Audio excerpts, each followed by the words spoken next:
वक्रतुण्ड महाकाय सूर्यकोटि समप्रभा निर्विघ्नं कुरु मे देव सर्वकार्येषु सर्वदा।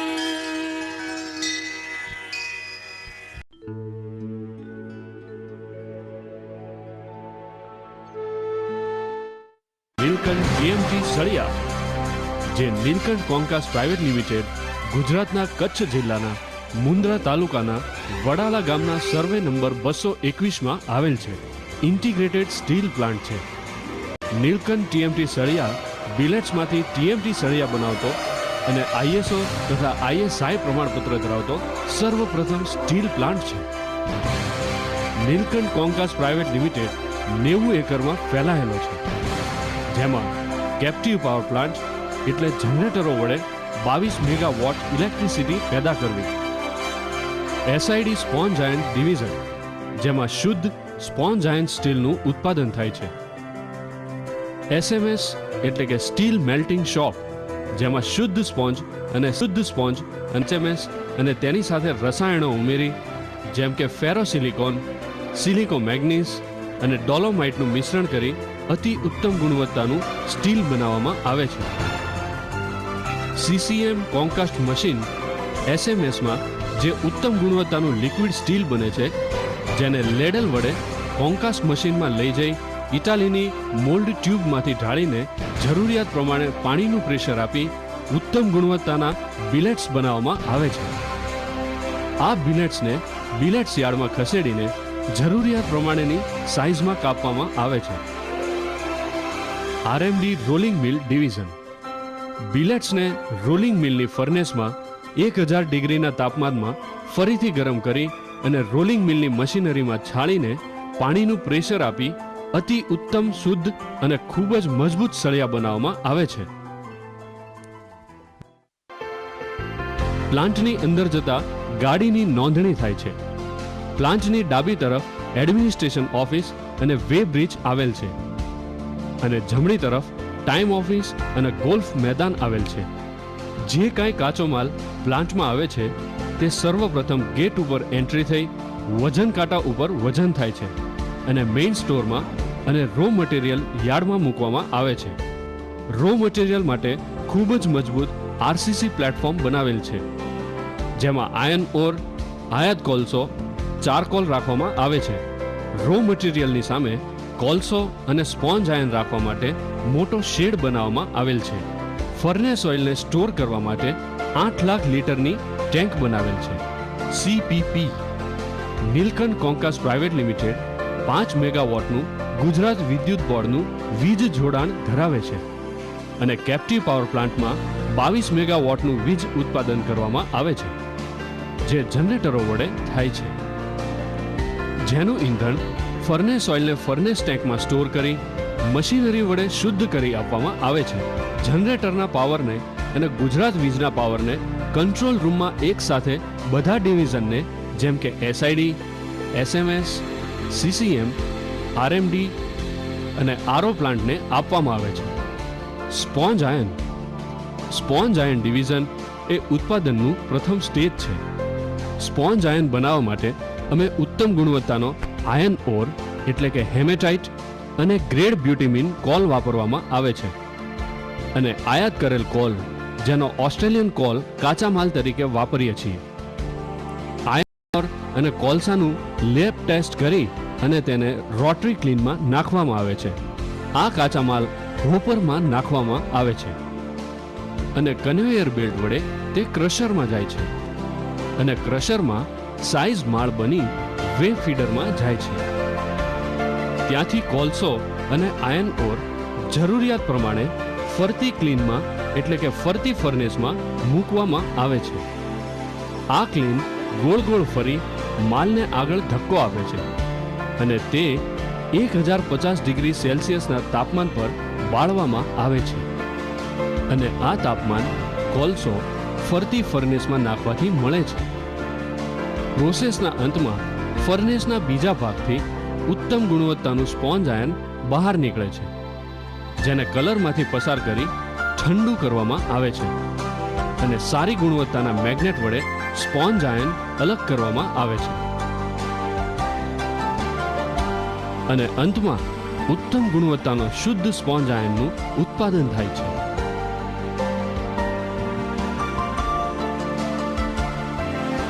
સ્પોન્જ આયનના પ્લાન્ટમાં વિવિધ પ્રકારના પ્રદૂષણને રોકવા માટે ખૂબ જ અદ્યતન ગુણવત્તાના સાધનો લગાવેલ છે, જેમ કે આયન ઓર અને કોલની રજકણો હવામાં ન ઉડે તે માટે બેક ફિલ્ટર લગાવવામાં આવેલ છે.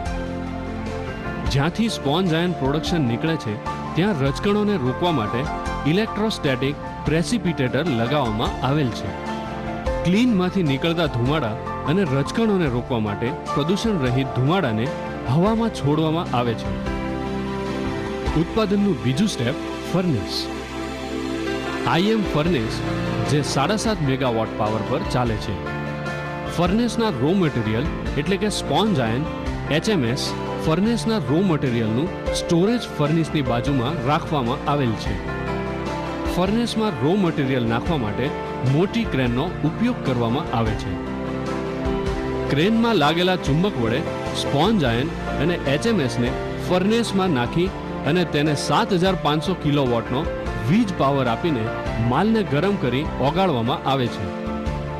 આ ફર્નેસને ઓગાળવા માટેની પ્રક્રિયા 2 થી 2.5 કલાક સુધી ચાલે છે અને જ્યારે પ્રવાહી ધાતુ 1670 ડિગ્રી સેલ્સિયસના તાપમાન પર આવે છે ત્યારે તેનામાં સિલિકો મેગ્નીઝ નાખવામાં આવે છે. ત્યારબાદ ક્રેન વડે લેડલને ફર્નેસ પર લાવી બધું જ પ્રવાહી ધાતુ લેડલમાં નાખવામાં આવે છે અને આ લેડલને કોન્કાસ્ટ વિભાગમાં નાઇટ્રોજનથી ફર્જિંગ કરવામાં આવે છે. ફર્જિંગ કરવા બાદ લેડલનું ફરીથી તાપમાન લઈને તેને કોન્કાસ્ટ મશીન પર લેવામાં આવે છે. ઉત્પાદનનું ત્રીજું સ્ટેપ કોન્કાસ્ટ. પ્રવાહી ધાતુ કોન્કાસ્ટ પર આવ્યા બાદ હાઇડ્રોલિક જેક વડે સ્લાઇડનો દ્વાર ખોલવામાં આવે છે. લેડલમાંથી નીકળતું પ્રવાહી ધાતુ ટંડીશમાં નાખવામાં આવે છે. આ ટંડીશમાં ધાતુ આવ્યા બાદ પ્રવાહી ધાતુ 3 નોઝલ વડે કોન્કાસ્ટના અલગ અલગ 2-3 સ્ટેન્ડમાં થઈ ઇટાલીની કોપર મોલ્ડ ટ્યુબમાંથી પસાર થાય છે અને ત્યારબાદ તે કોન્કાસ્ટમાં પાણીના દબાણ અને પાણીના સ્પ્રે બાદ પ્રવાહી ધાતુ સોલિડ ધાતુના રૂપમાં 100x100 mm શુદ્ધ અને મજબૂત બિલેટમાં રૂપાંતર થાય છે અને બિલેટ્સને 6 મીટરની લંબાઈમાં ઓટોગેસ કટિંગ વડે કાપવામાં આવે છે. આ મટીરિયલ કોન્કાસ્ટના યાર્ડમાં રાખવામાં આવે છે અને ત્યાં બિલેટ્સને ઠંડા કરવામાં આવે છે. આ બિલેટ્સને ક્રેન વડે બિલેટ યાર્ડમાં રાખી અને ત્યાંથી બિલેટનું લેબોરેટરી પરીક્ષણ કરવામાં આવે છે. રોલિંગ મિલમાં ચલાવવાના બિલેટને સપ્રમાણ કાપીને રોલિંગ મિલમાં આપવામાં આવે છે. વેચાણ કરેલા બિલેટ્સને ગાડી ભરી અને ડિસ્પેચ કરવામાં આવે છે. રોલિંગ મિલ. બિલેટ્સ યાર્ડમાંથી બિલેટ લઈ અને ફરીવાર રોલિંગ મિલ વિભાગ તે બિલેટ્સનું સેમ્પલ લઈ અને તેને પોતાની એટલે કે રોલિંગ મિલ વિભાગની લેબોરેટરીમાં ચકાસે છે. જ્યારે લેબોરેટરીનો રિપોર્ટ બરાબર આવે છે ત્યારે તેને ક્રેન વડે પુશરમાં મૂકવામાં આવે છે. આ પુશર યાર્ડમાં રાખેલા બિલેટને ધક્કો મારીને રોલિંગ મિલની ફરીથી ગરમ કરવા ફર્નેસમાં ધકેલવાનું કામ કરે છે. ફરીથી ગરમ કરવા માટેની ફર્નેસ સ્પેશિયલ રીફેક્ટરી એટલે કે 70% સ્પેશિયલ હાઈ એલ્યુમિનિયમ બનાવવામાં આવે છે. રીહીટિંગ ફર્નેસમાં માલ સંગ્રહ થયેલો રહે છે અને આ માલને ગરમ કરવા માટે ફરીથી ગરમ કરવા માટેની ફર્નેસમાં રહેલ નોઝલમાંથી ફર્નેસ ઓઇલ નોઝલથી ગરમ કરવામાં આવે છે. જ્યારે ફર્નેસમાં રહેલા બિલેટ્સનું તાપમાન 1050 ડિગ્રી સેલ્સિયસમાંથી પ્લસ કે -50 ડિગ્રી થઈ જાય ત્યારે તે બિલેટ્સનું ડિલિવરી ગેટ પર આવેલા પુશર વડે ધક્કો મારીને તે બિલેટનું રોલિંગ મિલના પહેલા સ્ટેજ એટલે કે રફિંગ સ્ટેન્ડ પર મૂકવામાં આવે છે. રોલિંગ મિલમાં કુલ 3 સ્ટેજ હોય છે. 1 રફિંગ મિલ, 2 ઇન્ટરમીડિયેટ મિલ અને 3 કન્ટિન્યુઅસ મિલ. રફિંગ મિલ.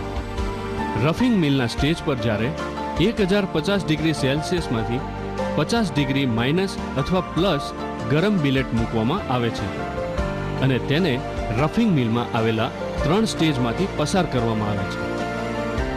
જો રાઉન્ડ બારનું ઉત્પાદન કરવાનું હોય તો રફિંગ મિલના સ્ટેન્ડમાંથી જ 75 mm, 50 mm અને 25 mm ના રાઉન્ડ બારનું ઉત્પાદન કરી શકાય છે.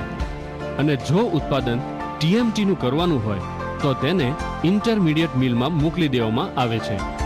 એટલે કે તે ઓટોમેટિક ઇન્ટરમીડિયેટ મિલમાં આગળ ચાલ્યું જાય છે.